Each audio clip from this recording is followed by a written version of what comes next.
మాతృదేవోభవ. ఎంత నొప్పి అయినా ఏదో చిట్కా చెప్పి చిటికెలోన మాయ చేయగలవు. ధనము కోరనట్టి ధన్వంతరివి నీవు, జన్మ దుఃఖ మార్పు జననివీవు. తెలుగు వన్ టీవీ ప్రేక్షక మహాశయులందరికీ సాహిత్యంలో హాస్యం అనే కార్యక్రమంలో 85వ భాగానికి స్వాగతం పలుకుతున్నాం. ఇది కార్తీకం మార్గశిర మాసాలు కదా, ఆ వాతావరణం చలికాలం. సూర్యుడు ఉదయం 7 గంటల వరకు ఉదయించడు, అంటే మనకు కనపడ్డు. మనం కూడా దుప్పట్లోంచి ముసుగు తీసి బయటికి రావడానికి కాస్త బద్దకిస్తూ ఉంటాం.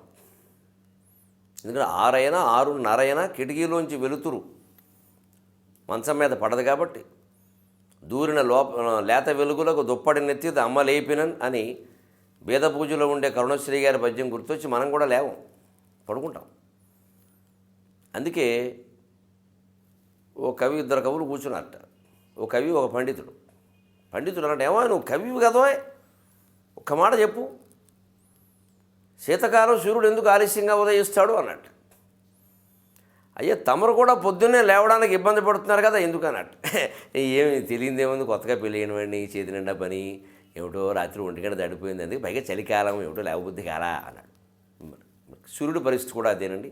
అయిదినమణిరేష క్లేశిత శీత సంఘై, అయిదినమణిరేష క్లేశిత శీత సంఘై, అధనిసి నిజ భార్యాం గాఢమాలింగ్య దోర్భ్యాం, అధనిసి నిజ భార్యాం గాఢమాలింగ్య దోర్భ్యాం, స్వపితి పునరుదేతుం సాలసాంగస్తు తస్మాత్, స్వపితి పునరుదేతుం సాలసాంగస్తు తస్మాత్, కిము న భవతు దీర్ఘ హైమినీయామినీయాం, కిము న భవతు దీర్ఘ హైమినీయామినీయాం. ఆ ప్రయోగం చూడండి, శబ్ద ప్రయోగం, హైమినీయామినీయాం. ఇవి శ్లోకాన్ని కంఠస్థం చేయిస్తాయి ఈ ప్రయోగాలు. హైమిని హిమ సంబంధమైనది, అంటే హేమంత ఋతువులో ఉండే. యామిని అంటే రాత్రి. రజనీ యామిని తమి, త్రియామా క్షణదాక్షప, ఇవన్నీ రాత్రికి పేర్లు. త్రియామ, క్షణద, క్షప, రజని, యామిని, తమి. అందుకని యామిని, హైమిని యామినీయాం. ఈ హేమంత ఋతువులో ఉండే రాత్రులతో ఒక ఇబ్బంది ఉందండి, మనకే కాదు సూర్యుడికి కూడా. అయి దినమణిరేషక, అయ్యి అంటే ఈ అని అర్థం. అయి జగదంబ కదంబ వదంబ అని ఉంటుంది, అది అర్థం అన్నమాట. అయి దినమణి, ఈ సూర్యుడు ఏష, అయి దినమణిరేష క్లేశిత శీత సంఘై. ఈ చలి కిరణాలు, మంచు బాగా బాధ పెడుతూ ఉంటే తట్టుకోలేక, అధ నిసి నిజ భార్యాం గాఢమాలింగ్య దౌర్భ్యాం, రాత్రిపూటే ఆయన భార్య అనకూడదు, పైగా ఆయనకు ఒకళ్ళేం కనవ. పద్మిని ఛాయా ఉషా సమేత సూర్యనారాయణ స్వామినే నమః అన్నాం మనం. పద్మిని ఛాయా ఉష, పద్మిని, సూర్యుడు రాగానే పద్మం వికసిస్తుంది కాబట్టి పద్మిని భార్య. అంటే భర్త రాగానే భార్య ముఖం వికసించాలి. ఎందుకు వచ్చారన్నట్టుగా ఉండకూడదు, ఎందుకు వచ్చారన్నట్టుగా ఉందంటే దాంపత్యం బాగోలేదు అనమాట. ఛాయ, ఎండబడినప్పుడే నీడ కనపడుతుంది మనకి. భర్తను భార్య నీడలా అనుసరించాలి. ఛాయేవానుగత సదా అన్నారు. ఉషస్సు, మంచు కురిసేటువంటి తెల్లవారుజామున తొలిజామున ఆ ఉషఃకాలం అంటారు. ఇంకా మంచు కురుస్తూ ఉంటుంది. ఆ ఉషఃకిరణాలు సూర్యకిరణాల కారణంగా కరిగిపోతూ ఉంటాయి. భర్తను చూడగానే భార్య మనసు అలా కరిగి నీరై ఆయనలో కలిసిపోయేంత ప్రేమ కలగాలి. భార్యకి భర్తకి ఉండాల్సిన ఈ 3 లక్షణాలు దృష్టిలో పెట్టుకుని సూర్యుడికి 3 భార్యలు పెట్టారు. అంతేగాని ఇది సూర్య మండలం అని, ఆయనకి మనుషుల రూపంలో భార్యలు ఉండరని మన వాళ్ళకి తెలియక కాదు. పెట్టిన పేర్లు వాటి అర్థాలు చూస్తే అర్థమవుతుంది. ఈ గుడి నమ్మకాలు కావు. సరే, సూర్యనారాయణమూర్తి ఆలయంలో ఎక్కడో గొల్లల మావిడాడని తూర్పుగోదావరిలో ఉంది, అక్కడ 3 భార్యలతో పెళ్లి చేస్తారు. మరి బాగుంది, విగ్రహాలంటూ పెట్టాక చేయకేం చేస్తారు, అదో సరదా. ఈ భావనతోనే మన పురాణాలను అర్థం చేసుకోవాలి. అందుకని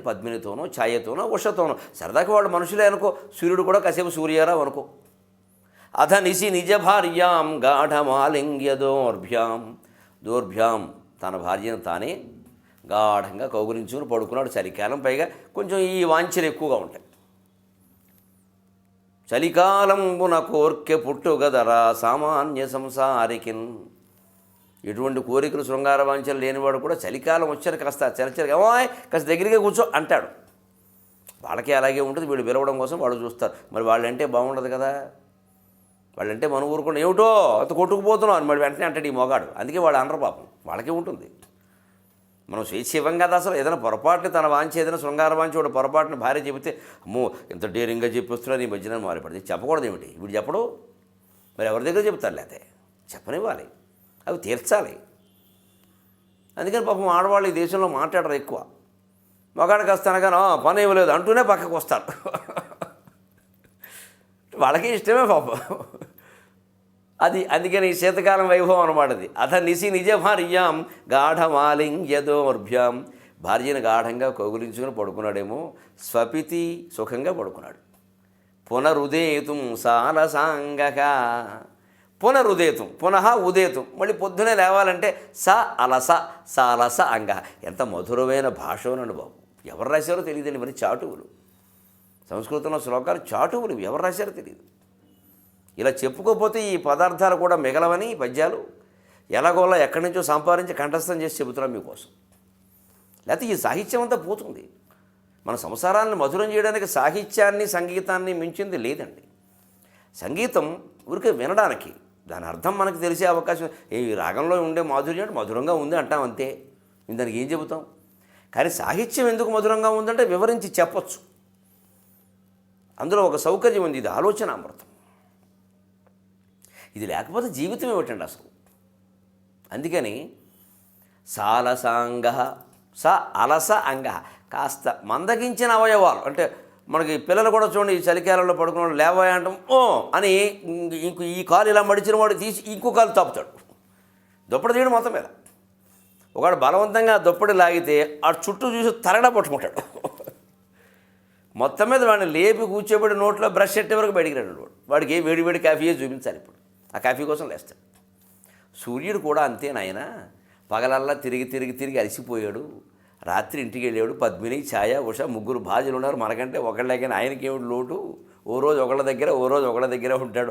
హాయిగా గాఢంగా కగులించుకుని పడకుండా వైవిధ్యభరితమైన సుఖాలన్నీ అనుభవించి పొద్దున్నే లేవబుద్ధి కాలేదు. సాలసాంగ, పొద్దునే లేవడానికి బద్ధకించాడు. తస్మాత్ కిము నభవతు దీర్ఘ హైమినీయామినీయాం. అందువల్ల మరి హేమంతకాలంలో హేమంత ఋతువులో రాత్రులు దీర్ఘంగా సాగేయండి. కిము నభవతు కాదా మరి అవుతుంది. సూర్యుడు ఉదయిస్తేనే కదా పగలయ్యేది. ఆయన ఉదయించిందే ఎలా అవుతాయి?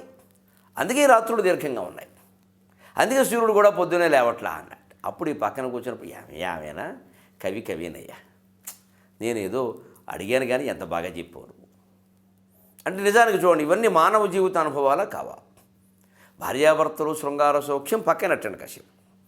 మామూలుగా పిల్లలు కూడా చలికాలం లేవడానికి కొంచెం బద్దకిస్తారండి. అదే వేసవికాలం అనుకోండి, 5:30 నుంచి సూర్యకిరణాలు పొడి చేస్తూ ఉంటే లేస్తాడు పొద్దున్నే. ఎవరి కోసం? చలికాలంలో లేవలేం మనం. ఈ మానవ జీవితానుభవాలనే దేవతలకు కూడా ఆపాదించి చెప్పడం ద్వారా మహత్తరమైన కవిత్వాన్ని మనకు అందించారా లేదా? అంటే మనం వాళ్ళ స్థాయికి ఎదగలేకపోయినా వాళ్ళని మన స్థాయికి దించేయగలం కదా, దానికి అభ్యంతరం ఏముంది? అలాంటి మంచి శ్లోకాలు మనం వారానికి కూడా పెట్టుకుంటున్నాం. అలాగే ఒక మంచి పద్యం పిల్లల్లో భాషా జ్ఞానాన్ని, ఊహాశక్తిని పెంచడానికి ఇటువంటి పద్యాలు చెప్పేవారు. ఒక పెద్ద ఆవిడ కనపడింది, ఓ 40 ఏళ్ళ ఆవిడ. ఒక ఆయన ఆవిడతో మాట్లాడాలి సరదా అడిగాడు. చిత్రంగా ఆయన వేసే ప్రశ్నలన్నిటికీ ఆవిడ మాట్లాడకుండా జవాబిచ్చిందండి. అది రాత్రి వేళ, రాత్రి 7-8 అయిందనమాట. నారీలలామని పేరేమి చెప్పుమన్న. సాధారణంగా పూర్వకాలంలో ఆ సమయంలో స్త్రీలు బయట తిరిగేవాళ్ళు కాదు. కానీ ఆవిడేదో పాపం ఆవిడ కుటుంబ అవసరాలు, ఆవిడ పరిస్థితి ఉంటే మనకు పద్యం ఏంటి అర్థం. ఆవిడ ఎందుకు తిరిగిందో కూడా ఏదో బయటకు వచ్చింది. ఒక ఆయన చూశాడు, ఈ కవి గారి ఈయన పనే ఉంది. నారీలలామని పేరేమి చెప్పుమన్న తనదైన ఎడమ నేత్రము చూపే. మత్తే భయాన నీ మగని పేరేమన్న తనదైన జీర్ణ వస్త్రము చూపే. కుటిల కుంతల నీదు కులము పేరేమన్న పంజరంబుననున్న పక్షి చూపే. పడతి నీకేమైన పాపలా చెప్పుమన్న కరమొప్ప మింటి చుక్కలను చూపే. చతురమతులార ఈ ప్రౌఢ జానతనము తెలిసికొనుడయ్య బుద్ధి కౌశలము మీరా. చతురమతులార ఈ ప్రౌఢ జానతనము తెలిసికొనుడయ్య బుద్ధి కౌశలము మీరా. పిల్లల్లో ఊహాశక్తిని భాషాజ్ఞానాన్ని పెంచడానికి పూర్వం పద్యాల రూపంలో చెప్పేవారండి. ఇది ప్రతిదీ పద్యం రూపమే. పద్యం కంఠస్థం చేయడానికి వీలుగా ఉంటుంది. పిల్లలకి చాలా ఇష్టం, పాడుకుంటూ పెడతారు ఇంటికి. పైగా ఇందులో ఉండే చమత్కారాలు, ప్రశ్నలు, జవాబులు గమనించి వాళ్ళు ఎప్పుడైనా దసరా సెలవుల్లో మేనమావ గారి ఇంటికి వెళ్ళినప్పుడు వాళ్ళ పిల్లల్ని అడుగుతారు, ఇగో మేము ప్రశ్న వేస్తాం మీరు చెప్పండి. ఒక ఆవిడ వచ్చింది 7 గంటలప్పుడు, ఒక ఆయన అరుగు మీకు కూర్చొని ఆయన అడిగాడు, ఆయన ఇలా జవాబు చెప్పింది. ఒక మాట మాట్లాడకుండా చెప్పిందండి ఆవిడ. మాట మాట్లాడాల, అన్నిటికీ సైగలే. హిందీ గాయకుడు సైగల్ అంతే, ఒక మాట మాట్లాడాల. అంత తెలివి. మాట్లాడకుండా కూడా జవాబు చెప్పచ్చు. ఎందుకంటే పరపురుషులతో మాట్లాడడం కొంతమంది స్త్రీలకు ఇష్టం ఉండదు. అలాగని అడిగినవాడు పండితులు మాట్లాడకపోతే బాగుండదు. ఆయన దురుద్దేశంతో అడగలేదు, మామూలుగా అడిగాడు అంతే. మరి చెప్పాలి. ఎక్కువ మాట్లాడటం వాడికి ఇష్టం లేదు. అందుకని నారీలలామని పేరేమి చెప్పుమన్న. లలామ అంటే శ్రేష్ఠురాలు అని అర్థం. ఒక పెద్ద ముత్తైదువలా ఉన్నావమ్మా, నీ పేరేమిటి అన్నట్టు. తనదైన ఎడమనేత్రము చూపే. ఎడమనేత్రం చూపించింది ఏమిటి? ఎడమనేత్రాన్ని ఏమంటారు? ఎడమ అనడానికి ఉండే పర్యాయ పదాలన్నీ వెతకాలి. సవ్య, వామ, అంచేత సవ్య వామ చూసుకున్నాం. నేత్రము చూపే. నేత్రము అంటే కన్ను. నేత్రానికి ఉండే పర్యాయ పదాలు వెతుకు. అంబకము, అక్షి, నయనము. అంచేత వామ నయనము, వామ అక్షి, వామ అంబకము, సవ్యాక్షి, సవ్యనయనము వెతుకు. సవ్యనయనము, సవ్యాక్షి, వామాక్షి, వామనయనం, కైతలిమిరై వరుసగా. అంటే ఎన్ని రకాల సమన్వయాలు, సంపుటులు ఏర్పడే అవకాశం ఉందో అన్నీ రై. వామనయన, వామాంబకము, వామాక్షి, సవ్యనయన, సవ్యాంబకము, సవ్యాక్షి. ఎవరికైనా మన పురాణాల్లో ఇటువంటి పేరు ఎవరికైనా ఉందా? సవ్యాక్షి, వామాంబకం ఎవరు లేవు. వామాక్షి అని ఒక ఆవిడ మాత్రం ఉంది, కుచేలుడు భార్య. 27 మంది సంతానం కలిగినటువంటి కుచేలుడి భార్య పేరు వామాక్షి. కాస్త పురాణాలు భాగవతం చదివితే కానీ ఈ విషయం తెలియదు. ఆయన చదువును, ఆయన పండితుడు స్వయంగా, ఈవిడ చదివి చెప్పింది. ఈవిడ స్వయంగా ఆవిడే కదా. నీ పేరేమిటంటే ఎడంకను చూపించిందంటే నా పేరు వామాక్షి అని చెప్పింది ఆవిడ. ఓ వామాక్ష, పండితుడు కదా మరి గ్రహించాడు. వెంటనే మత్తే భయాన నీ మగని పేరేమన్న వీధిలో పెడుతుంది కదా. ఆవిడ గమనం మత్త గజ గమనంలా అందంగా ఉంది. మత్త గజం నెమ్మదిగా నడుస్తుంది. ఆడవాళ్ళు కూడా నెమ్మదిగా నడుస్తారు. ఎందుకని? ఇప్పట్లాగా ఉద్యోగాలు, కంగారులు, బస్సులు ఎక్కడాలు, ఆటోలు ఎక్కడాలు లేవు. ఇప్పుడైతే పరిగెడుతున్నారు. తప్పదు మరి, వాళ్ళ ఉద్యోగ బాధ. పూర్వం అలా కాదు, బయటికి రావడమే తక్కువ. ఒకవాడు వస్తే కాస్త మంచి చీర కట్టుకుని కొన్ని ఆభరణాలు కూడా పెట్టుకుని వచ్చేవారు. ఆభరణాలు పెట్టుకుని మంచి చీర కట్టుకుని వచ్చినప్పుడు నెమ్మదిగానే నడవాలి. వేగంగా నడిస్తే ఆభరణాలు ఎవరు చూస్తారు? అందుకని సావకాశంగా ఇలా నడిచి మధ్యలో ఇలా తిప్పుకుంటూ ఎవరన్నా కాస్త ఆడవాళ్ళు కనపడితే వదినా అని పలకరించేందుకు ఆవిడ వెంటనే వంకి ఇప్పుడు చేయించుకున్నావే ఈ మొన్నే దసరాకి అని చెప్పాలి. ఈ సరదా ఉంటుంది మరి. అందుకని మందగమన, మత్తేభగమన, గజగమన లాంటి మాటలు వచ్చాయి. గజగామిని అంటే ఆ నెమ్మదిగా నడవడం. ఎందుకంటే అందాల ప్రదర్శన, వారు పలకరింపులు. మీరు నలుగురు చూపించడం కాదు, గొప్ప లేకపోతే ఇవన్నీ దేనికి? అందుకని మత్తే భయాన ఒక్క పదం కూడా వ్యర్థ పదం లేదు. అలాగని అశ్లీలంగానే, అవమానంగానే ఇబ్బంది లేదు. మత్త గజంలా నడుస్తున్నావు నెమ్మదిగా. నీ మగని పేరేమన్నా, మీ ఆయన పేరేమిటి? ఎందుకంటే 40 ఏళ్ళ ఆవిడ, పెద్ద ఆవిడ, మంగళసూత్రం కనపడుతోంది, చెప్పి పెళ్ళైన ఆవిడ. మర్యాదగానే అడిగాడు. ఆవిడ మరి ఒకదానికి సైగ చేసినప్పుడు రెండో దానికి చేయాలిగా. తనదైన జీర్ణ వస్త్రము చూపే. అక్కడికే కాస్త కొంచెం చిరుగు పట్టినట్టుగా ఉంది ఆ చీర. అందుకని ఆ కొంగు ఇలా ఏం చెప్పమంటారండి? చెప్పుకుందుకు కూడా మొహమాటంగా ఉంది. ఏదో మీరు అడిగారు కాబట్టి చెప్పానంట. ఇప్పుడు మళ్ళీ వెతకండి. జీర్ణ వస్త్రాన్ని ఏమంటారు? వస్త్రమునకు ఉండే పేర్లు ఏమిటి? అంబరం, చేలము, ఇలా 2 పేర్లు ఉన్నాయి, ఇంకా ఉన్నాయి. మరి జీర్ణం అయితే జీర్ణ అంబరం, జీర్ణ చేలం. ఈ వామాక్షి అనే పేరు గుర్తురాగానే మనకి కుచేలుడు అనే పేరు గుర్తురాలు. కుచేల, కుత్సిత చేల యస్య సహ కుచేల. కుత్సితమైన చేలమ కలిగిన, కుత్సితం అంటే కుళ్ళిపోవడం కాదు, చినిగిపోవడం కూడా, పనికి లేకపోతే సరిపోయి. ఆయన ఎప్పుడు మరి చినిగిపోయిన బట్ట కట్టుకునేవాడు పేదవాడు కదా, అందుకని కుచేలుడు అని పేరు పెట్టారు. కుచేలుడా మీ ఆయన పేరు? ఆవిడ పేరు వామాక్షి, భర్త పేరు కుచేలుడు. వెంటనే 3వ ప్రశ్న, కుటిల కుంతల నీదు కులము పేరేమన్న పంజరముననున్న పక్షి చూపే. కుటిల కుంతల, వంకర తిరిగినటువంటి ముంగురులు కలిగిన దాన అని అర్థం. 40-45 ఏళ్ల వాళ్ళకు కూడా పూర్వకాలంలో ఆ సౌందర్యాలు తగ్గేవి కావు. వారు ఏ సౌందర్యశాలలకు వెళ్ళలేదు, ఏ సౌందర్యవర్ధక సాధనాలు వాడలేదు, ఏ లేపనాలు సోపానాలు ఏమీ లేవు. సున్నిపిండి ఎట్టి ఒళ్ళు రుద్దుకునేవారు. ఏమైనా కాస్త మిగిలిన పాలో పెరుగో వెన్నో ఉంటే ఒంటికి రాసుకునేవారు, వృధా చేయడం ఇష్టం లేక. ఇప్పటికైనా మనకు సౌందర్యం బాగుండాలంటే స్త్రీలైనా పురుషులైనా వెన్న రాసుకుని ఒక పావు గంట ఆగి స్నానం చేయండి, చీమల పడతాయి, వెరి మాటలు చెప్పొద్దు. నున్నగా ఉంటుంది శరీరం అంతా. పాలు మేగడ రాసుకోండి పెదవులకి, ముఖ్యంగా శీతకాలం. అన్నం తింటూ కూడా ఇంత నెయ్యిలా రాసుకోండి. ఈ లిప్స్టిక్ రాసే కర్మ తప్పుతుంది. ఊరికి హ్యాండ్ బ్యాగుల్లో పెన్సిల్ ఒకటి పెట్టుకుని అస్తమానం ఇలా అనుకోవడం. ఎవరికి కావాలి ఇప్పుడు నీ పెదవులు ఎర్రగా ఉన్నాయో లేదో? దానికోసం ఓ పెద్ద బ్యాగు, సోనియా గాంధీ దగ్గర నుంచి సానియా మీర్జా వరకు ఏమున్నా లేకపోయినా ఈ బ్యాగు తప్పదు. ఎందుకని ఈ అలంకరణ సామగ్రి అందులో. ఎక్కడ అందం చెడిపోతే ఏమిటి? నీ ఇంటికి వచ్చే వరకు అలా ఉండలేమా? ఈ భావనకు వస్తే సుఖంగా ఉంటాం. హ్యాండ్ బ్యాగ్ వేసుకోవడం తప్పు కాదు, అందులో అత్యవసరమైన డబ్బు ఏదైనా ఓ జేబు రుమాలో అదో ఉండొచ్చు. కానీ ఇవన్నీ దేనికి? ఈ లిప్స్టిక్ పెన్సిల్. ఈ లిప్స్టిక్ జరిగితే అసలు ఎందుకు వేసుకోవాలి లిప్స్టిక్? దాని పేరే లిప్ స్టిక్. పుయ్యగా లిప్పు స్టిక్ అయిపోతుందని చెప్పాడు వాడు. కర్ర పుయ్యిద్దని చెప్పాడు, మనం పూస్తున్నాం దాన్ని. పూర్వం వాళ్ళు స్నానం చేసే ముందు ఈ పాలు రాసి మేగడలు రాసి ఎలాగో మిగిలింది, అది పారపోయడం ఎందుకు? ఒంటికి కాస్త రాసుకుని ఆ పైన సున్నిపిండితో తోముకునేవాళ్ళు. పాల మేగడతో పైగడ ఒంటికి రాసి ఆ పైన సున్నిపిండి రాస్తే గులాబీ రేకులో ఉంటుంది శరీరం. చేసి చూడండి. ఎంత పేదవాళ్ళకైనా ఇప్పుడు ఎంతో పాలు ఉంటే పాలున్నాక మేగడ ఉంటుంది, వెన్న నెయ్యి ఉంటేనే ఉంటాయి. ఎంత పేదవాళ్ళకైనా సాధ్యమే ఇది. దీనికేం పెద్ద ఖర్చు పెట్టక్కల. ఈవేళ ప్రతి నిలువుటద్దం దగ్గర 26 డబ్బాలు 36 మూతలు. మా బొడ్డుగడ్డ ఎవడన్నా అక్కడికి వెడితే ఇందులో కొబ్బరి నూనె తప్ప అన్నీ ఉంటాయి. అది మానేశారు, ఇవన్నీ మొదలుపెట్టారు. అసలైంది కొబ్బరి నూనె చలవ చేస్తుంది, అది మానేశారు. పీచేసు తిరగడం. అలా చేస్తే కుటిల కుంతలాలు మిగలవు. ఎక్కడ ముంగురులు ఉంగరాల్లాగా అలాగ వంకరలు తిరిగి ఉండాలి. నీదు కులము పేరేమన్నా, మీ కులం ఏమిటి అని అడిగారు, మీరు ఏమిట్లు అంటారు. అది కులం పేరు అడగడం అదో పద్ధతి. పూర్వం అడిగేవారు, చెప్పేవారు మొహమాట లేకుండా. తప్పేమో కులాల పేరు మీద బోడు చలోక్తులు ఉన్నాయి. అందరూ ఆనందంగా నిజమేనండి మా వాళ్ళందరూ అంతే అనేవారు, దాన్ని పట్టించుకునేవాడు కాదు. ఇవాళ ప్రతిదీ పెద్ద గొడవ. ఎందుకంటే మనుషుల్లో సహృదయం సరసం చలోక్తి తగ్గిపోయింది.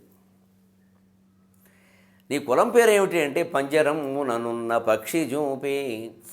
పంజరంలో పక్షిని చూపించిందట. అదేమిటండి? పక్షికుండే పర్యాయ పదాలు, భాషా జ్ఞానం. ఖగే విహంగ విహగ విహంగమ విహాయసాహ శకుంతి పక్షి శకుని శకుంత శకున ద్విజాహ. శకుని కులం, పక్షి కులం, ఖగ కులం, విహంగమ కులం లేవు, కానీ ద్విజ కులం ఉంది. ద్విజులంటే బ్రాహ్మణుడు. పక్షి ద్విజమే, బ్రాహ్మణుడు ద్విజుడై. ద్వి జాయతే ఇది ద్విజ. బ్రాహ్మణుడికి 2 జన్మలు. ఉపనయనం కాకముందు వాడు బ్రాహ్మణుడు కాదు, వాడికి పుట్టుకకి బ్రాహ్మణుడు అంతే. అతనికి బ్రహ్మజ్ఞానము లేదు, బ్రహ్మజ్ఞానాన్ని సంపాదించుకునే యోగ్యత లేదు. గాయత్రి పడాల్సిందే మేళం. అంతమంది వాళ్ళకు ఒక జన్మ, ఉపనయనం అయ్యాక వేరే జన్మ. కాబట్టి బ్రాహ్మణుడు ద్విజన్ముడు. పక్షి కూడా గుడ్డుగా ఉండగా ఒక జన్మ. అది పూర్తిగా జీవి కాదందామంటే లోపల పిట్ట ఉంది. అలాగని పిట్ట అందామంటే లేదు, ఇంకా పగలేదు. అందుకని పక్షిని కూడా ద్విజ అంటారు. 2 జన్మలు, గుడ్డుగా ఒక జన్మ, గుడ్డు నుంచి బయటకు వచ్చే ఒక జన్మ. అందుకని మీ కులము పేరు ఏమిటి అంటే ద్విజన్మ. పక్షిని చూపించింది, మేము ద్విజులం అండి పక్షిలాగే. ఎంత అందమైనటువంటి భాష అండి మనది, ఎంత అందమైన ఊహ. ఇంకో ప్రశ్న, పడతి నీకేమైనా పాపలా చెప్పుమన్నా. మీకు ఏమైనా పిల్లలా అంటే చెప్పుకుందుకు సిగ్గైంది పాపం. 27 మంది ఎక్కడి నుంచి చూపిస్తుంది పాపం. కానీ ఏం చేయలేక కరమొప్ప మింటి చుక్కలను చూపి నక్షత్రాలు చూపించింది. నక్షత్రాలు 27: అశ్విని, భరణి, కృత్తిక, రోహిణి, మృగశిర, ఆర్ద్ర, పునర్వసు, పుష్యమి, ఆశ్లేష, మఖ, పుబ్బ, ఉత్తర, హస్త, చిత్త, స్వాతి, విశాఖ, అనురాధ, జ్యేష్ఠ, మూల, పూర్వాషాఢ, ఉత్తరాషాఢ, శ్రవణం, ధనిష్ట, శతభిషం, పూర్వభద్ర, ఉత్తరాభద్ర, రేవతి. కోట్ల నక్షత్రాలు ఉండొచ్చు. అవన్నీ రాసులు చేయగా పంచాంగం ప్రకారం చెప్పినటువంటివి 27 నక్షత్రాలు చూపించింది. సరిగ్గా 27, 27 పుత్రపుత్రిగా పరివేష్టితుండే ఆయన బుర్రకథలో చెప్పారు సరదాకి. ఆయన వేరే బడికి పిల్లలను పంపక్కల ఆయన ఓ బడి ఎట్టుకోవచ్చు. ప్రభుత్వానికి రికగ్నిషన్ ఇవ్వడానికి సరిపడే స్ట్రెంగ్త్ ఆయన ఇంట్లోనే ఉన్నారు. అందులో తెలుగు మీడియం, ఇంగ్లీష్ మీడియం కూడా పెట్టుకోవచ్చు. అందుకని కరమొప్ప మింటి చెప్పుకోవాలని చూపి 27 మంది పిల్లలండి. అందుకే అర్ధరాత్రి గడప దాటమే ఏం చేయమంటావు, 7 అయినా ఎవరింటికో వెళ్ళి అప్పటికి భోజనాలు అవుతాయి. పాపం ఏదో అడిగి తెచ్చుకుందే, నాకు గడవదండి, మా చుట్టాలు ఉన్నారు, వాళ్ళు బ్రాహ్మణులు ఉన్నారు, సాటి బ్రాహ్మణులు, ఏమన్నా కాస్త మజ్జిగ చుక్కుంటే పోస్తారా అని అడగాలండి. ఏం చేస్తే పాపం ఆ ఇల్లాలి పరిస్థితి. మనకి రాత్రి వేళ ఆడది ఒంటరిగా వచ్చింది, ఒక ఆయన పలకరించడానికి మొట్టమొదటి మీకు ఏమనిపించిన దృశ్యం, ఇదేదో శృంగార సందర్భం అనుకున్నారు. చీరాకు వచ్చేది బాధాకరమైన పేదరికం సందర్భం. మన కావ్యాల్లో పద్యాలన్నీ ఇలాగే ఉంటాయి. చతురమతులారయీ ప్రౌఢ జానతనము తెలుసుకొనుడయ్య బుద్ధి కౌశలము మీరా.